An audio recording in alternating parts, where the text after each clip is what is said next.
بسم اللہ الرحمن الرحیم۔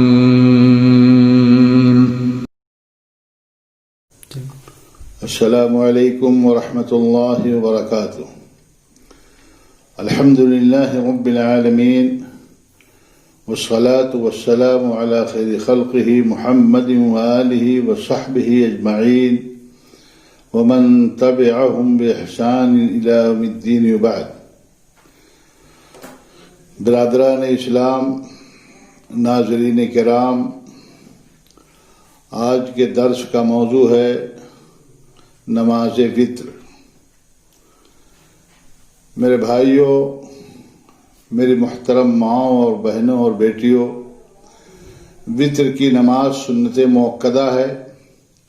فرض نمازوں کے بعد اس نماز کی اہمیت اس طور پر ہے کہ اللہ کے نبی صلی اللہ علیہ وسلم سفر و حضر اور صحت و مرض کی حالت میں فجر کی 2 رکعت سنتیں اور نماز وتر کو کبھی نہ چھوڑتے تھے۔ تاہم وتر کی نماز فرض یا واجب نہیں ہے، جیسا کہ حضرت علی رضی اللہ تعالی عنہ سے مروی ہے کہ لیس الوتر بحتم کہیئۃ المکتوبہ ولیکن سنت سنہا رسول اللہ صلی اللہ علیہ وسلم، یعنی وتر فرض نمازوں کی طرح حتمی اور لازمی نہیں ہے، بلکہ سنت ہے جسے رسول اللہ صلی اللہ علیہ وسلم نے مقرر فرمایا ہے۔ یہ صحیح الترغیب کی روایت ہے۔ نبی کریم صلی اللہ علیہ وسلم نے نماز وتر 1 رکعت، 3 رکعت، 5 رکعت، 7 رکعت اور 9 رکعتیں ادا فرمائی ہیں۔ البتہ صرف 9 رکعت والی وتر میں 2 تشہد ہوں گے۔ پہلا تشہد 8 رکعت پر بغیر سلام پھیرے، اور باقی وتروں میں صرف آخری رکعت میں تشہد کے لیے بیٹھا جائے گا، جیسا کہ حضرت عائشہ صدیقہ رضی اللہ تعالی عنہا سے صحیح مسلم میں مروی ہے کہ رسول اللہ صلی اللہ علیہ وسلم نے رات کو وتر کی 9 رکعتیں ادا فرمائیں۔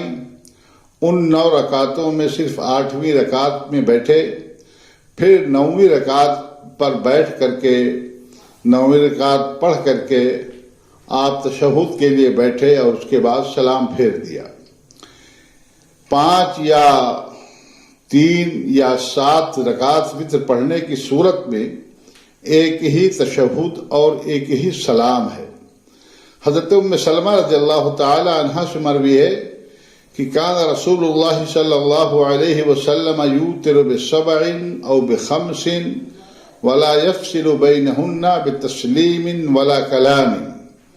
رسول اللہ صلی اللہ علیہ وسلم 7 یا 5 رکعت وتر پڑھتے تو ان کے درمیان سلام یا کلام سے فاصلہ نہیں فرماتے تھے۔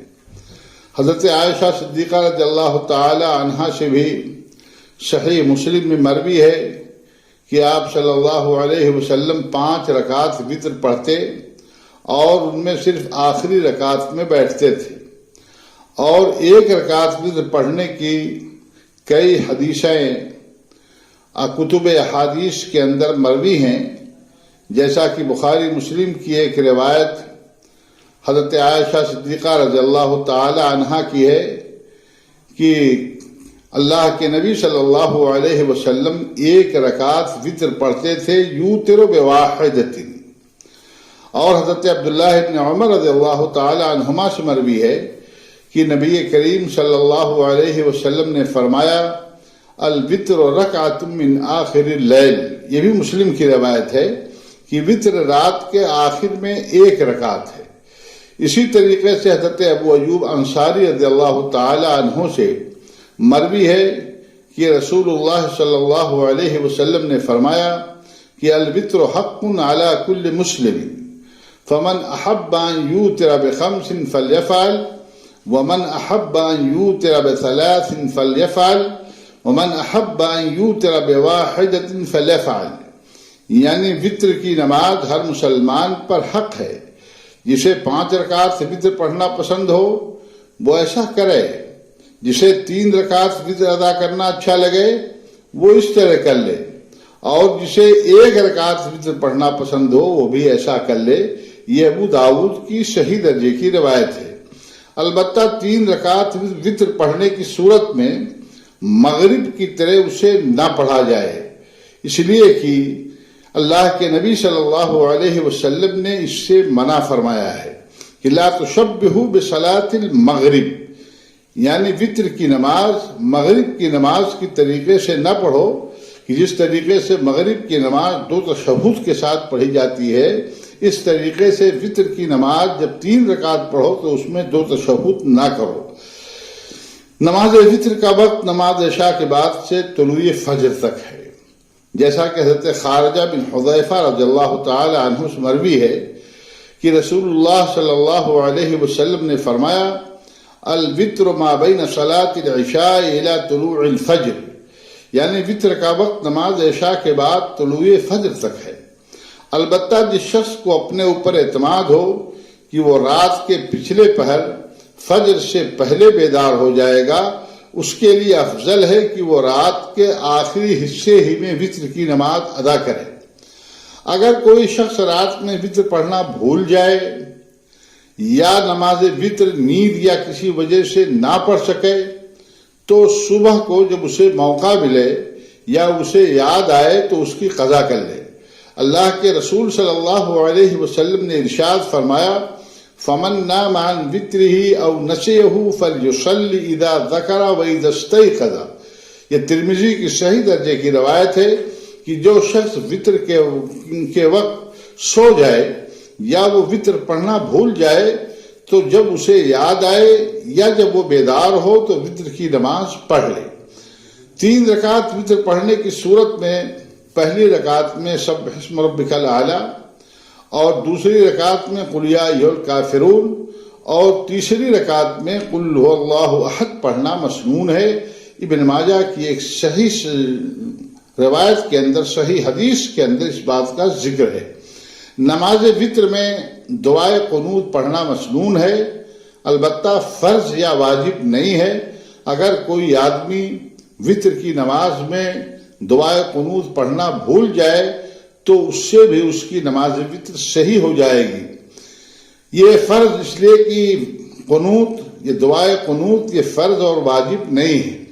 وتر میں دعائے قنوت رکوع سے پہلے ہی ثابت ہے، اس لیے دعائے قنوت رکوع سے پہلے پڑھنی چاہیے. دعائے قنوت پڑھتے ہوئے نبی کریم صلی اللہ علیہ وسلم سے ہاتھ اٹھانا ثابت نہیں ہے، اس لیے افضل ہاتھ نہ اٹھانا ہی ہے. تاہم حضرت عبداللہ بن مسعود رضی اللہ تعالی عنہ سے قنوت وتر میں ہاتھ اٹھانا بھی ثابت ہے، اس لیے اس بنیاد پر ہاتھ اٹھانے کی بھی گنجائش ہے. دعائے قنوت معروف و مشہور ہے، اس کو تقریباً ہر مسلمان یاد رکھتا ہے. اللہم اہدنی فیمن ہدیت وعافنی فیمن عافیت وتولنی فیمن تولیت وبارک لی فیما اعطیت وقنی شر ما قضیت فإنک تقضی ولا یقضی علیک انہ لا یذل من والیت ولا یعز من عادیت تبارکت ربنا وتعالیت. نماز وتر سے فارغ ہونے کے بعد 3 مرتبہ سبحان الملک القدوس کہنا اور تیسری بار اس کلمے کو کھینچ کر ادا کرنا اللہ کے رسول صلی اللہ علیہ وسلم کی سنت ہے. یہ نسائی کی روایت ہے اور صحیح ہے. افضل اور بہتر ہے کہ وتر کو رات کی آخری نماز بنایا جائے، یعنی اس کے بعد پھر کوئی نماز نہ پڑھی جائے، جیسا کہ رسول اللہ صلی اللہ علیہ وسلم نے ارشاد فرمایا اجعلوا آخر صلاتکم وترا. یہ بخاری و مسلم کی روایت ہے، یعنی وتر کو رات کی آخری نماز بناؤ. تاہم یہ حکم استحباب اور افضلیت پر محمول کیا گیا ہے، اور اگر کوئی شخص وتر کی نماز پڑھ کر سو جائے اور رات میں وہ بیدار ہو کر مزید نماز پڑھنا چاہے تو اس کو اس بات کی اجازت ہے کہ وہ وتر پڑھنے کے بعد بھی نمازیں پڑھ سکتا ہے.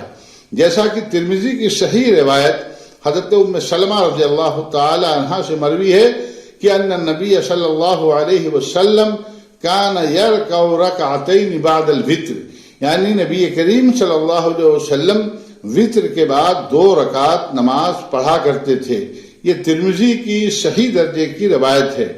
وطر کے بعد اگر کوئی نوافل پڑھے تو پھر بعد میں اسے وطر نہیں پڑھنی ہے، اس لیے کہ حدیث میں نبی کریم صلی اللہ علیہ وسلم نے ارشاد فرمایا ہے لا وطران فی لیلۃ، کہ ایک رات میں 2 وطر نہیں ہے۔